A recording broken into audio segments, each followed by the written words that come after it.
নমস্কার বন্ধুরা, কেমন আছেন সবাই? আমি মিতা চলে এসেছি গ্রিন ফ্যামিলির নতুন একটি ব্লগে। মিতার কিচেনে আপনাদের সকলকে জানাই স্বাগত।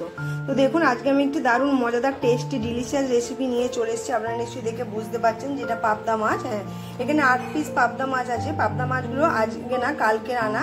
তো পাবদা মাছগুলো ভালো করে কেটে ধুয়ে পরিষ্কার করে নুন, হলুদ, কাশ্মীরি গুঁড়ো লঙ্কা, সর্ষের তেল মাখিয়ে আমি ম্যারিনেট করে রেখে দিয়েছি। আর এখানে দেখুন, এখানে 2 রকমের সর্ষে, কালো সর্ষে, সাদা সর্ষে, তার সঙ্গে পোস্ত, 2টো কাঁচা লঙ্কা আমি 15 থেকে 20 মিনিট পর্যন্ত ভিজিয়ে রেখেছি। এখানে আমি নিয়েছি হচ্ছে একটা টমেটো কুচি। আর এখানে দেখুন নিয়েছি কালো জিরে, হলুদ গুঁড়ো, লঙ্কা গুঁড়ো, কাশ্মীরি গুঁড়ো লঙ্কা কালারের জন্য, একটা কাঁচা লঙ্কা, অল্প একটুখানি আদা কুচি। আজকে আমি যেটা বানাবো হচ্ছে সেটা সর্ষে পাবদা। এই সর্ষে পাবদা আপনারা হয়তো অনেকভাবে বানিয়ে খেয়েছেন, কিন্তু আজকে এটা বানিয়ে খাবেন, দেখবেন এইরকম করে খুবই ভালো লাগবে। বড় বড় যারা হোটেল বা রেস্তোরাঁ শেফ আছেন তাদের মতনই একদম সম্পূর্ণ টেস্ট আসবে। তো চলুন আমরা শুরু করি।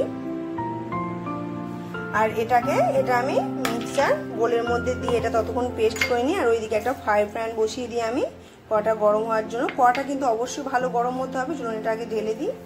এখানে দেখুন আমি একটা ফ্রাই প্যান বসিয়ে নিয়েছি, এর মধ্যে তেল দিয়েছি বেশ খানিকটা। তেল দেওয়ার পর তেলটাকে খুব ভালোভাবে ফ্রাই প্যানটাকে গরম করে নিতে হবে। এটাকে মেজে পুরো যে আমার কাজ করারে সেই কাজের দিদি একদম পুরো মেজে 12টা বাজিয়ে দিয়েছে। এরপরে দেখুন আমি দিয়ে দেবো হচ্ছে পাবদা মাছগুলো আস্তে আস্তে এইভাবে একে একে ছেড়ে দেবো। পাবদা মাছ যেহেতু খুব সফট হয়, নরম হয়, সেহেতু খুব আলতোভাবে এটাকে নাড়াচাড়া করে ভেজে নিতে হবে। চলুন আগে মাছগুলো আমি যেগুলো আছে সবগুলোকে আগে ভেজে নিই, তারপরে আপনাদের কাছে ফিরে আসছি আমি। আপনারা অবশ্যই ভিডিওটা প্রথম থেকে শেষ পর্যন্ত দেখতে থাকুন, নিশ্চয়ই ভালো লাগবে। দেখুন পাবদা মাছগুলোকে যত্ন সহকারে আমি উল্টে দিয়েছি। তো দেখুন 4টে পাবদা মাছ আমার ভাজা হয়ে গেছে। এবার এগুলোকে আমি তুলে নিয়ে আবার বাকি যেগুলো আছে সেগুলো আমি ভেজে নেব। একটার সাথে আর একটা লেগে গেছে।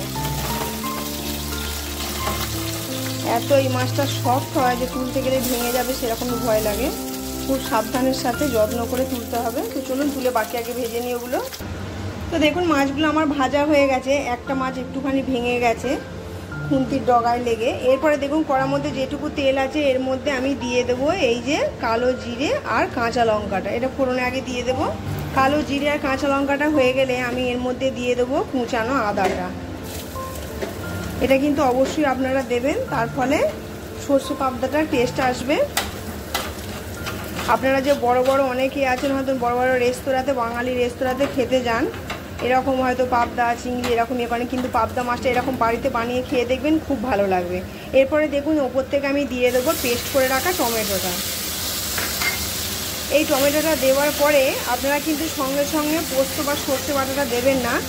এটা ভালো করে কষতে হবে যতক্ষণ না টমেটোর কাঁচা গন্ধটা যায়। আর আপনারা এটা বুঝবেন কি করে যে এটা হয়ে গেছে, আমি আপনাদেরকে দেখাবো। এটা দানা দানা মতন হয়ে যাবে, তখনই বুঝবেন যে টমেটোটা হয়ে গেছে। তো আগে আমি একটু নাড়াচাড়া করে নিই। দেখুন টমেটোটা আমার খুব ভালোভাবে হয়ে গেছে, আপনারা নিশ্চয়ই বুঝতে পারছেন। দেখুন এটা দানা দানা মতন ভাব চলে এসছে। এরপরে এই অবস্থায় আমি দিয়ে দেবো এই যে বেটে রাখা আগে থেকে পোস্ত সর্ষে বাটাটা। আপনারা যদি কেউ মনে করেন যে পোস্তর পরিমাণটা একটু কম আছে, তাহলে আপনারা 2 পিস কাজু বাদামও দিয়ে বেটে নিতে পারেন। এরপর বাটিটা ধুয়ে আমি একটু জল দিয়ে দেবো। এরপর এর মধ্যে আমি দিয়ে দেবো হলুদ গুঁড়ো, কাশ্মীরি গুঁড়ো লঙ্কা কালারের জন্য, আর পরিমাণ মতন লবণ। মাছে যেহেতু লবণ মাখানো হয়েছিল আগে থেকে। তো এবারে খুব ভালোভাবে আমি এটা মিশিয়ে কষিয়ে নেব। তবে বেশিক্ষণ জাল দিয়ে ফোটানোর দরকার নেই। আর আমি এই ভিডিওটা করতে করতে আপনাদেরকে একটা কথা বলতে চাই, দিদিরা আপনারা পাশে থাকুন, সাথে থাকুন, ঠিক আছে। আমি হয়তো কোনো দিদিকে হয়তো একদিন কমেন্ট করতে ভুলে গেলাম, হয়তো কোনো কারণবশত সেই দিদিও সেদিন আমাকে ভুলে যাচ্ছে। এরকম করবেন না যে আমি করলেই তারপরে আপনাদেরকে করতে হবে। আপনারা যদি সাবস্ক্রাইব করে থাকেন, যদি বেল আইকনটা অবশ্যই প্রেস করে থাকেন, তাহলে নিশ্চয়ই রেগুলার আপনারা পাশে থাকবেন। আমিও সকল দিদিদের পাশে থাকতে চাই।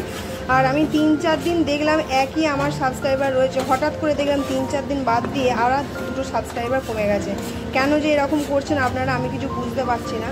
যাকে সেটা আপনাদের নিজেদের মর্জি, আর কিছু বলার নেই। এরপর আমি এর মধ্যে আরেকটু জল দিয়ে দেবো। তো দেখুন এটা ফুটতে শুরু করেছে। এবারে মাছগুলো আমি আস্তে আস্তে এর মধ্যে এইভাবে দিয়ে দেবো, একে একে দিয়ে দেবো। একটা মাছ একটু ভেঙে গেছে, খুব আস্তে করে আগে সব মাছগুলো আমি দিয়ে দেবো। এইভাবে দিয়ে দেবো আগে।